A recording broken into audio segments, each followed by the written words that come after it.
hostages held by Hamas.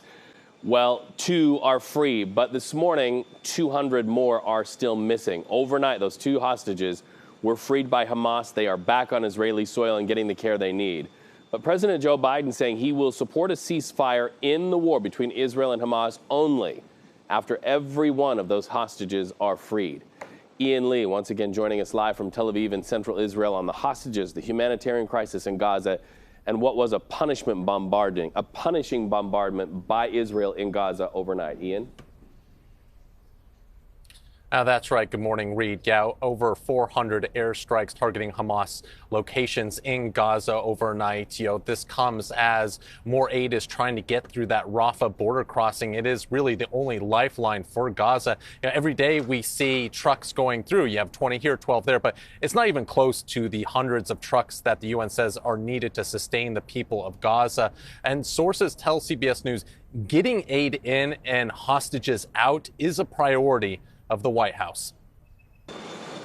Overnight, 2 Israeli women freed by Hamas arrived at a Tel Aviv hospital. 79-year-old Nurit Cooper and 85-year-old Yosheved Lifshitz were taken hostage from Kibbutz Nir Oz during the deadly October 7th Hamas raids, along with their husbands, who are still being held. My mom is saying that she was taken on the back of a motorbike.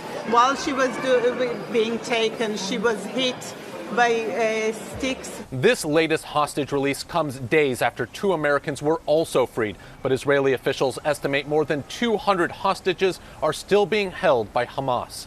My mom is saying that they treat them kindly and provided for them. Israeli airstrikes have intensified in recent days, and there are new warnings for evacuations in northern Gaza ahead of an imminent ground invasion. 2 sources told CBS News the White House has sought to slow Israel's plans for a ground invasion in order to prioritize the release of hostages and the distribution of aid in Gaza. Yesterday, President Biden was asked if the U.S. supported the exchange of hostages for a potential ceasefire.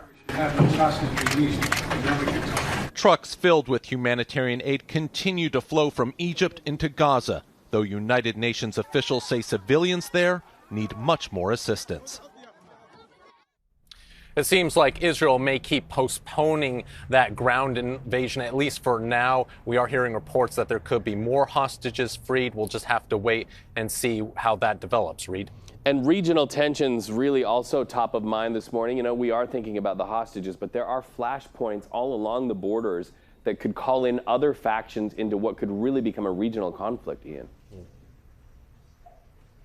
That's right, Reed. We actually heard from Hezbollah today saying what they're trying to do is hit observation points in Israel. They say taking out the eyes of Israel watching what Hezbollah is doing across the border. Israel has been launching airstrikes into Lebanon. Dozens of Hezbollah fighters have been killed, but it is creating a tense situation on the northern border. Israel doesn't want it to become another front in this war. But Hezbollah says that if things escalate in Gaza, then they would entertain the idea of opening up a second front, Reed. Tense times and already more than 2,000 dead. We're also hearing that the number of children who are being held hostage is very high as well. Thank you so much, Ian.